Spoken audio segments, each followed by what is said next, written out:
années, on se dirige un petit peu vers l'industriel. Donc c'est un thème un petit peu novateur, tant mieux, ça nous permet d'évoquer cette typologie. Donc le marché de l'immobilier industriel est toujours important, adapté aux besoins des utilisateurs.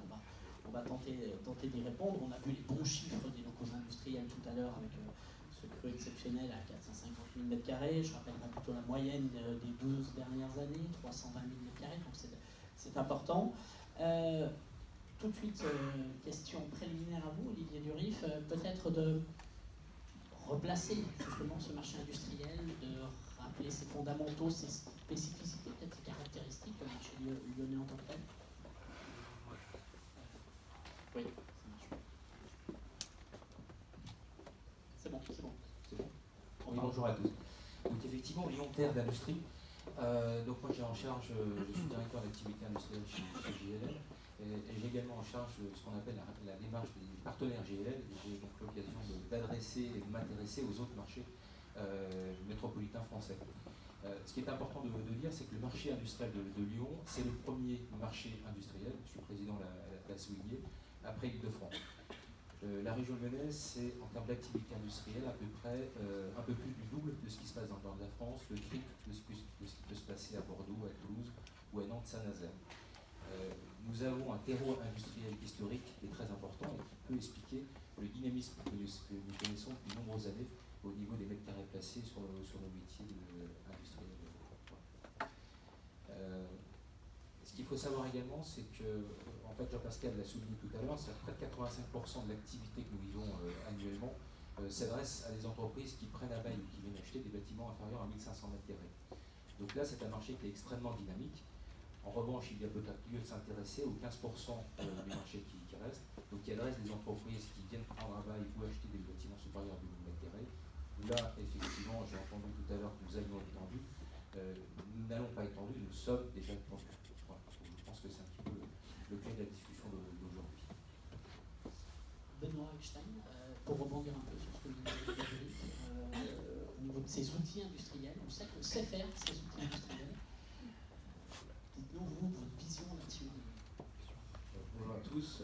Alors, effectivement, moi, Benoît Eckstein, juste pour préciser, représente IMACET, qui est une structure d'assistance à maîtrise d'ouvrage. Je suis là pour accompagner quasi exclusivement industriel et logistique. Donc, on est basé en Rhône-Alpes, on vit aussi sur le territoire français, donc on a des expériences diverses sur cette typologie. IMACET, c'est 4 collaborateurs et on a 200 000 m² pour de construction. C'est un peu le contexte. Aujourd'hui, sur ces actifs, effectivement, on est en train de... on vit sur ces dernières années une structuration des actifs, une nécessité de travailler des bâtiments de plus en plus techniques. Et donc, on s'est professionnalisé dans ce sens. On accompagne les industriels dès le cahier des charges jusqu'à la livraison de leur bâtiment. Donc, on a cette chance d'être côté industriel, mais aussi développeur et investisseur. Et donc, on a cette capacité à bien comprendre le cahier des charges optimal d'une opération. Depuis quelques années, on constate que les bâtiments sont de plus en plus techniques. On est capable, avec des simulations énergétiques, de travailler nos actifs, notamment sur l'isolation de bâtiments. Donc ça, on va assez loin sur des études poussées sur les chaufferies.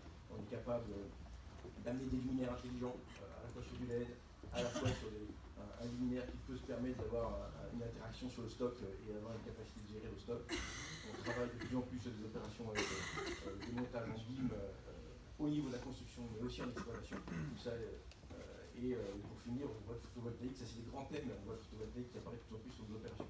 Tout ça, je rebondis, moi je suis en tant qu'AMO sur des spécificités de bâtiments avec des problématiques à la fois réglementaires, ICPE, et à la fois d'urbanisme. Donc je parle quasi exclusivement du segment qui est dans les 25-30% de l'immobilier industriel. Mais aujourd'hui, donc on a vraiment, pour moi, ces 4-5 dernières années, travaillé cette position. On a des spécialistes de plus en plus poussés pour accompagner ces industriels. Après, on est dans un constat un peu délicat, c'est de dire aujourd'hui, un industriel, il a un process, il a des employés, ils souhaitent rester au plus proche de ses bases, au plus proche de la ville et de ce qu'elle peut lui apporter en termes de transport, mais parce qu'on a aussi besoin de créer un univers qualitatif pour les employés. Et on constate que c'est de plus en plus difficile de trouver soit un existant adapté, soit un foncier qui permet de développer une option immobilière cohérente. Ouais, on y reviendra là justement sur cette problématique à pas foncier. Vous parlez des qualitatifs des locaux. Je me tourne vers vous, Pauline, notre hôte du jour. Merci beaucoup. Merci à vous. Peut-être, tout en rappelant le concept un petit peu de Bellercamp, nous dire comment tout cela s'articule, notamment ce que vous faites dans l'accueil des startups, ce développement du business in situ, ce que vous faites en termes d'accompagnement de l'immobilier vis-à-vis de ces structures que vous accueillez. Oui, alors Bellercamp, vous trouvez, pour placer un peu le contexte, vous trouvez dans les anciens locaux d'Alstom Transport, qui ont donc repris vie depuis 2 ans avec cette nouvelle histoire de Bellercamp, depuis le 26 octobre 2016. Donc Bellercamp, c'est 34 000 m² de terrain, et c'est dans ce bâtiment dans lequel vous êtes, c'est 10 200 m², qui sont aujourd'hui à 85% commercialisés auprès de 55 entités juridiques, donc qui représentent à peu près 300 personnes dans le bâtiment. Une entité juridique, c'est hyper varié, ça peut être soit un auto-entrepreneur ou un sous-groupe de grands comptes comme Technip et Ikea qui ont mis 70 et 80 personnes chez nous. Donc c'est très varié, ça va vraiment des grands comptes aux artisans, à la réalité virtuelle, à la robotique, voilà. C'est vraiment très très varié, c'est ça qui fait la valeur du lieu. Qu'est-ce que tous ces différents profils viennent chercher ici comme immobilier? C'est de la flexibilité, un immobilier qui est très variable avec du bureau, mais aussi de l'activité dans la même surface et qui peut s'adapter à tous les besoins. Donc, vous faites vraiment du sur-mesure? Exactement. Flexibilité sur mesure, autant dans la durée d'engagement qui va de 1 mois à 1 an et après ça se reconduit. Et dans la surface, ça peut aller de 10 m² jusqu'à 800 m² pour nos plus grandes surfaces. Et après, les collaborateurs, c'est très varié aussi. Nous, on loue du mètre carré et les chefs d'entreprise aménagent. Et voilà. Mais s'ils veulent aménager ou pas aménager, voilà, c'est vraiment tout sur mesure. Quand une structure a une volonté de développement, c'est aisé de passer d'une surface à une autre. Comment vous modulez tout ça? Vous avez peut-être d'ores et déjà des exemples justement de ces transferts? Oui, tout à fait. Donc on a 2 beaux exemples. Une première société qui s'appelle Doctivike qui s'est installée en mars 2017 et qui avait 40 m² de bureau, qui a fait une levée de fonds signée ici et qui est passée dans 400 m² d'atelier. Et ensuite, voilà, ils nous ont rendu 85 m² il y a quelques mois, qui donc prouve que c'est très flexible et que voilà, des entreprises comme ça qui ont besoin de beaucoup de flexibilité dans leur croissance, elles peuvent grandir, diminuer dans le même environnement. Et donc voilà, ça c'est très important pour eux de ne pas se sentir coincés par les murs qui sont très importants pour eux et de pouvoir attirer des talents avec une communauté. Donc quand on est une petite structure qui a 4 ou 5 salariés, attirer les talents c'est aussi très important. Et donc voilà, cette typologie d'immobilier les aide aussi puisqu'ils attirent par la structure globale qui a plus de 300 personnes, 300 collaborateurs, une vie avec une animation que l'équipe Bellercamp, donc aujourd'hui on est 10 à animer et à occuper ce lieu. Voilà, donc entre des services partagés avec une cuisine, des Kleenex et camions, mais une salle de sport, un atelier mutualisé de plus de 500 m² pour partager les machines, ça aussi c'est important. Éviter des coûts, chacun dans son coin, et plutôt mutualiser ces efforts financiers compliqués. Voilà. C'est l'appartenance à un vrai écosystème, c'est ça qui me fait évoquer le collectif. C'est ce que vous proposez, c'est votre valeur ajoutée, si je veux. Exactement. Éviter la solitude de l'entrepreneur et vraiment rentrer dans un réseau professionnel, un réseau business, et donc voilà, faciliter tous les niveaux de l'activité, vraiment se concentrer sur son business en termes d'immobilier et ensuite entrer dans un réseau. Donc par exemple ce midi, tous les chefs d'entreprise de Bel Air se retrouvent pour déjeuner ensemble et partager leurs best practices, leur win du moment, leur lose du moment, et se rendre compte que en fait on a tous les mêmes loses et que ma win ça peut être la future win d'un autre, même si entre un collectif de graffeurs et quelqu'un qui fait de la robotique, en fait on passe tous par les mêmes étapes. Et donc ça, on a des regroupements donc, pour échanger best practice en termes de recrutement. Et puis après, il y a des ateliers pour voilà, le massage, l'ostéopathie. Et puis après, les ateliers plus fun, voilà, la raclette partie, le sport. Mais tout est important et tout rentre en compte dans la vie du quotidien et garder les équipes motivées. Vous êtes un peu un bailleur, estampillé, prestataire de service. Voilà, exactement. exactement. Vous, parce que je vous écoute religieusement, vous m'avez parlé de 2 exemples, j'en ai entendu qu'un. Le second, c'est peut-être sur IS avec les robots, non? Il n'y a pas eu une création d'une ligne Oui, effectivement. Donc, parce que vous avez dû adapter de facto l'espace. Oui, alors Is Robotics, ils sont là depuis le début, c'est grâce à eux qu'on a ouvert les portes de Bellercamp. Ils sont vraiment, depuis le 26 octobre, dans l'espace. Ils ont à peu près la moitié de bureaux et la moitié d'ateliers. Ils ont grandi petit à petit. Donc, ils ont créé leur robot de toutes pièces au tout début. Ils l'ont lancé au CES de Las Vegas en janvier 2017. Et donc, ils ont passé de 3-4 personnes à aujourd'hui 38 personnes. Et donc avec la création du prototypage et de la mini-série, aujourd'hui ils sont en train de réaménager leurs locaux et on va avec eux créer une ligne d'assemblage mutualisé pour répondre à cette première série et à ces demandes de plus en plus fortes de clients. Voilà, ça permet on grandit avec nos membres en fait. On n'a jamais cherché à imposer le bâtiment, on a toujours cherché à co-construire avec eux. Donc on est toujours preneur de tous les retours et cette ligne d'assemblage mutualisé, ça correspond à plusieurs demandes d'entreprises qui sont chez nous, qui sont de fait, de par les locaux, qui créent et qui ont besoin d'assembler. Donc assembler, c'est pas la production, on est bien que sur de l'assemblage. Donc ça permet de plus mutualiser. Parfait. À votre droite, votre collègue Raoul Roth, PDG de Kingspan Light & Air. Bonjour. Ex-Codis. Exactement. Vous n'avez pas les mêmes problématiques, tous les mêmes grands groupes, vous avez besoin de mètres carrés. Votre transfert de siège de Chaponix, 15 000 m² à Saint-Priest, 30 000 m², donc une vraie belle opération. Narrez-nous un petit peu cette aventure. Oui, alors donc la société Ecodis historiquement qui s'appelle aujourd'hui Kingspan Light & Air, on fabrique des lanterneaux ou exutoires de fumée, des fenêtres de toit en fait sur des locaux industriels ou d'activité. Et nous avons occupé 300 personnes sur le site de Chaponais. On a grandi sur les 10 dernières années, ou sur les dizaines d'années précédentes, on va dire, de 0 personnel à 300 personnels aujourd'hui, avec 100 personnels déportés sur l'ensemble du territoire français pour faire l'installation et le maintenance de nos outils. Il s'est avéré qu'on avait 6 bâtiments construits l'un après l'autre sur le site de Chaponais qui rendaient l'ensemble des lieux pas très fonctionnels. Et il nous est apparu nécessaire de nous développer davantage et surtout de rationaliser l'ensemble de l'activité. Et nous avons donc recherché, courant 2017, en fait on a dit ben, les 6 bâtiments ça va plus, 15 000 m², en 6 bâtiments, des bureaux répartis sur l'ensemble des sites, ça n'allait pas non plus, séparés par une route. On ne pouvait pas continuer ainsi. Et le foncier disponible sur Chaponais, qui était notre région de prédilection, était extrêmement limité, ou en tout cas à côté de nos locaux, ne nous permettait pas de nous développer sur la zone.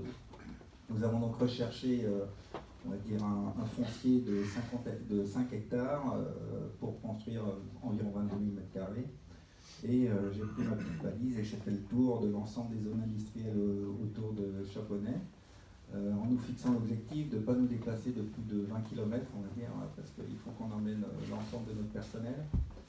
Et j'ai contacté à ce moment-là, j'ai vu divers panneaux, comme on peut voir avec les promoteurs, etc. On a aussi contacté divers développeurs de zones d'activité. Et j'ai fait une rencontre avec la société Cushman et Wakefield, et au fur et à mesure, on m'a proposé diverses solutions, et une solution s'est imposée assez rapidement, c'était l'ancien site de Michelin à Saint-Priest, qui est situé à la Fouillouse. Donc c'était un peu surdimensionné par rapport à nos besoins, puisqu'il s'agissait de 9 hectares de foncier avec 30 000 m² de locaux d'activité.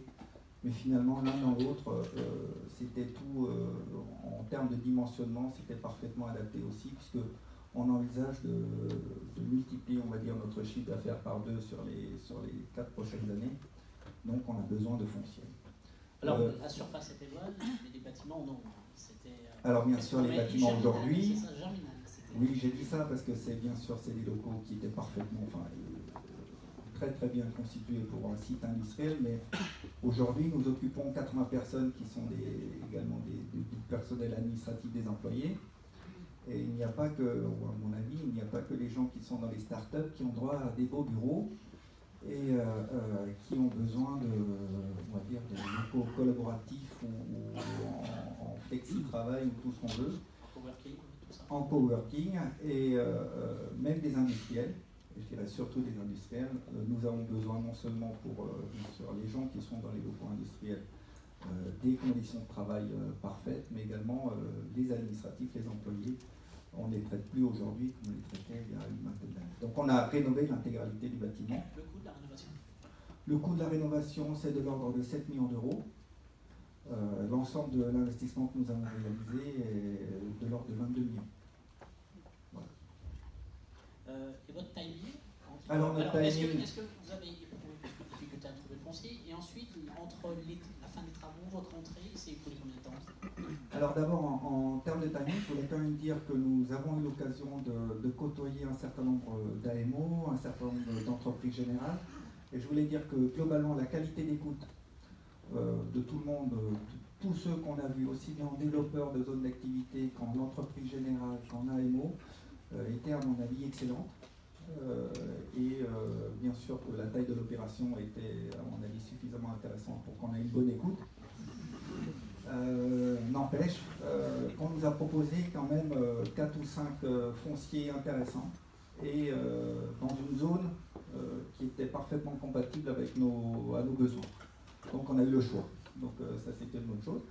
Et en termes de timing, finalement j'ai visité les locaux, c'était au mois de juillet 2017. Nous avons signé le compromis en octobre et eu les clés le 28 février 2018 et nous sommes rentrés dans le locaux complètement rénovés au 1er janvier.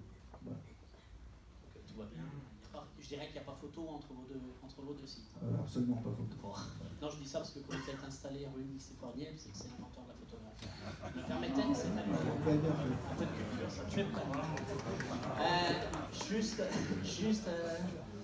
Passer, voilà, j'aimerais vous entendre à la fois Benoît Einstein et Olivier Durif sur ce timing, parce que dans tout, on sait qu'aujourd'hui un projet, trouver du foncier, c'est lourd. On parle de 24-36 mois. Pour un industriel, c'est pas possible. Pas d'angle de pause. Non, aujourd'hui, on a des industriels, on a une diversité d'industriels, mais effectivement, on a une rubrique ICPE qu'on retrouve assez régulièrement.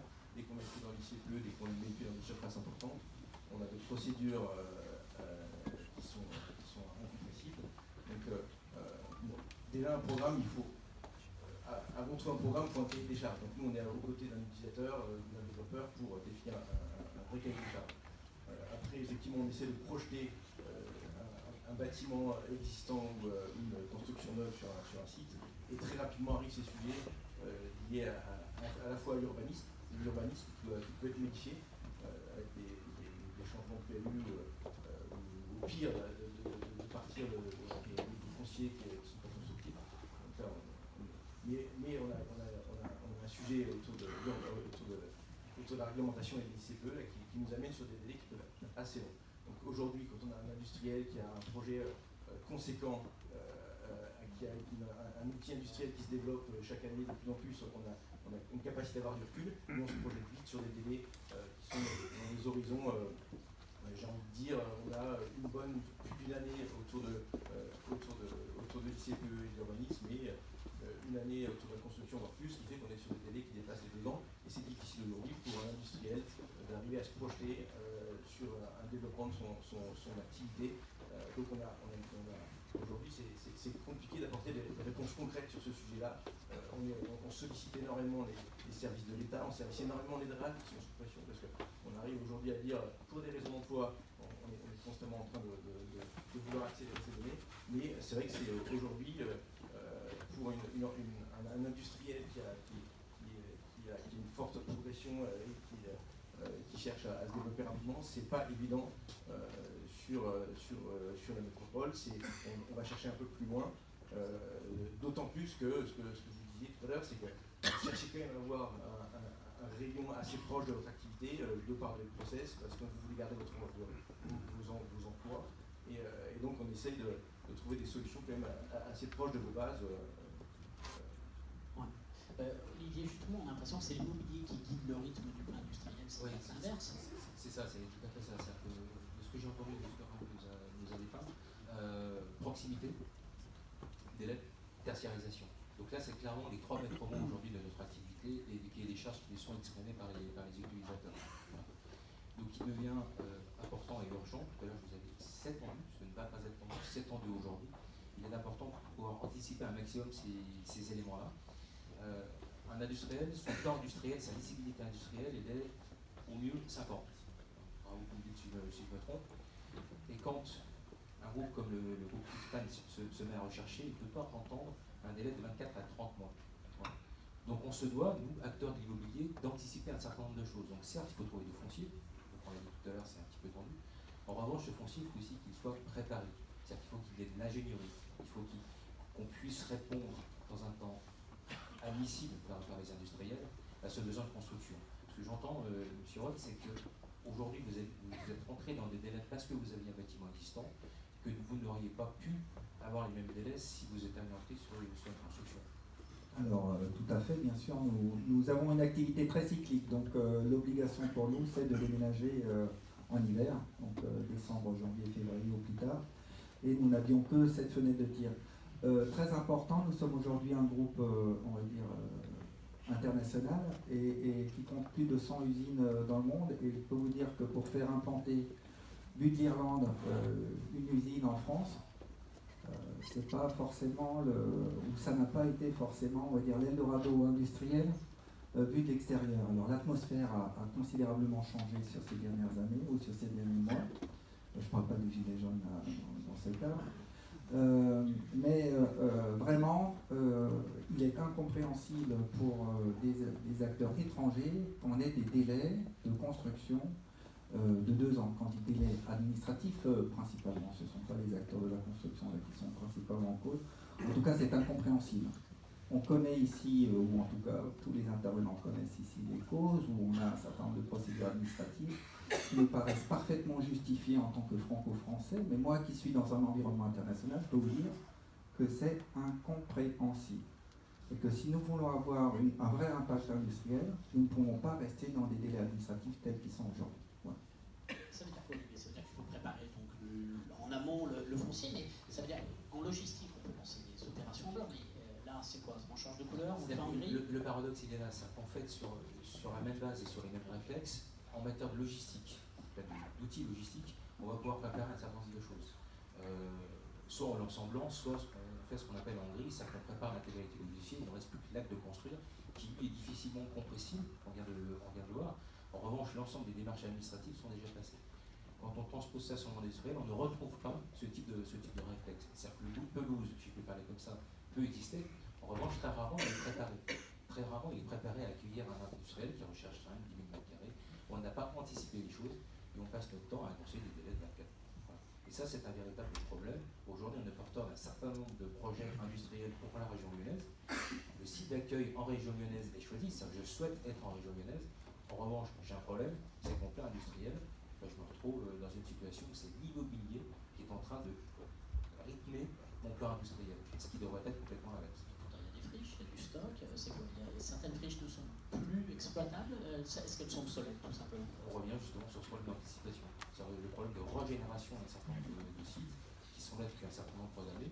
Quand Pascal tout à l'heure nous a donné le chiffre de l'offre disponible, dans cette offre disponible, on a une grande partie de friches qui sont là depuis des années et qui sont inexploitables, qu'on ne peut pas retravailler parce que le travail n'a pas été fait au niveau administratif.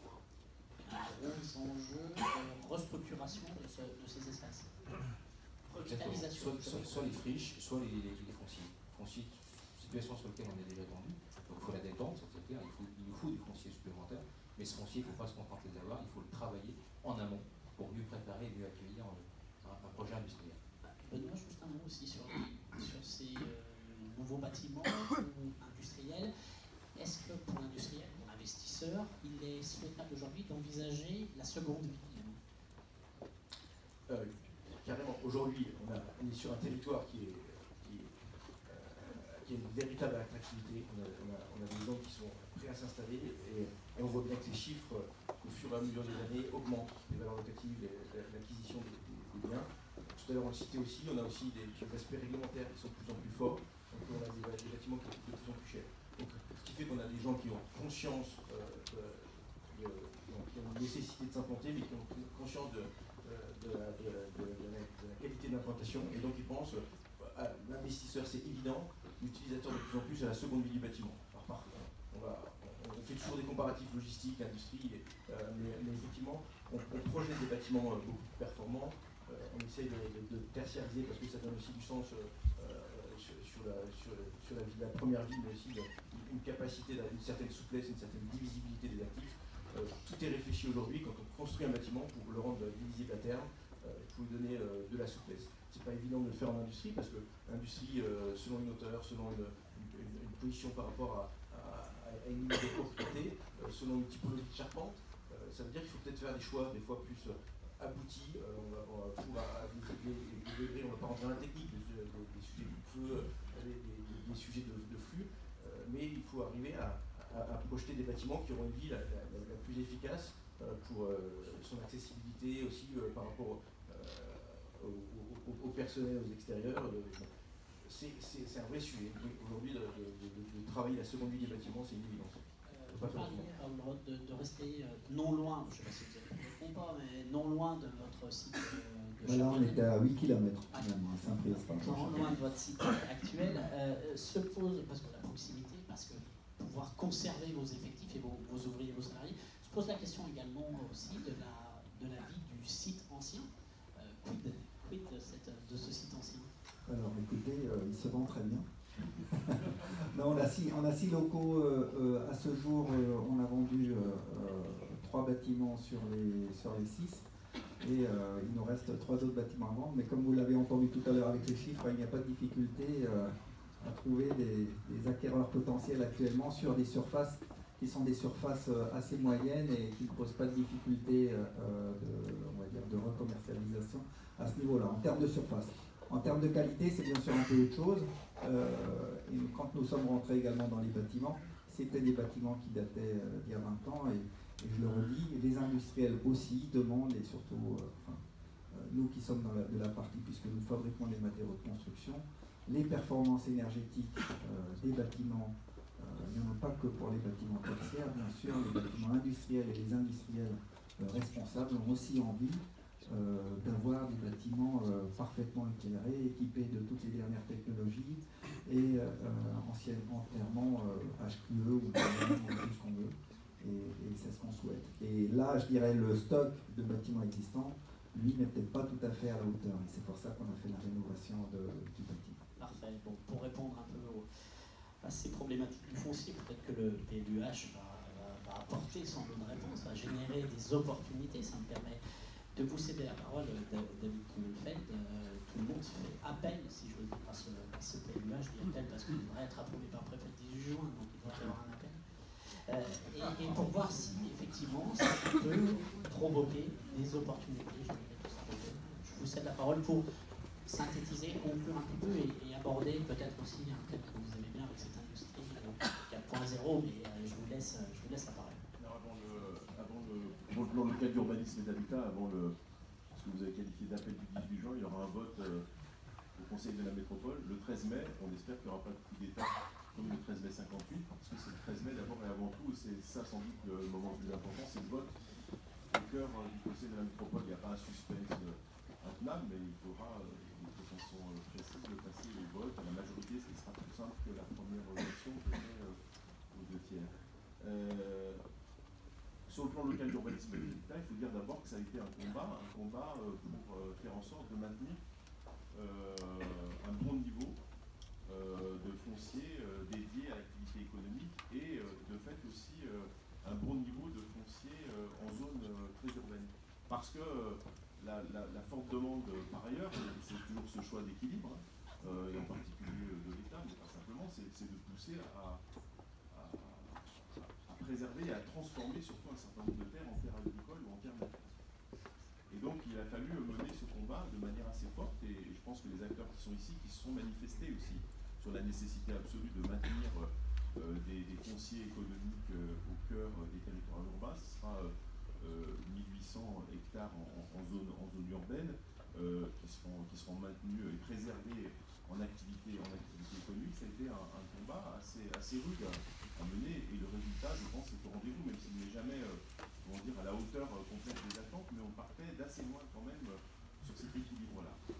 Ça, c'est le premier point, c'est sur lequel il y a des résultats. Mais ce n'est pas simplement la mission de la métropole, c'est aussi parce qu'elle a aujourd'hui une capacité d'investissement fort, parce qu'elle a des finances saines et un budget sain, un autofinancement qui lui permet de faire de l'acquisition foncière. Il faut que la métropole continue à faire de l'acquisition foncière comme elle en fait de manière assez régulière sur un certain nombre de territoires de cette métropole. De la même façon, cette métropole elle a la mission d'être en lien avec des grands comptes qui ont des fonciers qui sont en capacité limitée ou de se libérer, qui ont passé par exemple la semaine dernière une séance assez longue avec la SNCF, parce que la SNCF surtout sur cette métropole a des fonciers à enjeux extrêmement forts et des limitations fortes avec des fonciers très importants. Je pense notamment aux fonciers à la mulatière la Solaire par exemple, mais il y en a d'autres aussi en cœur de ville.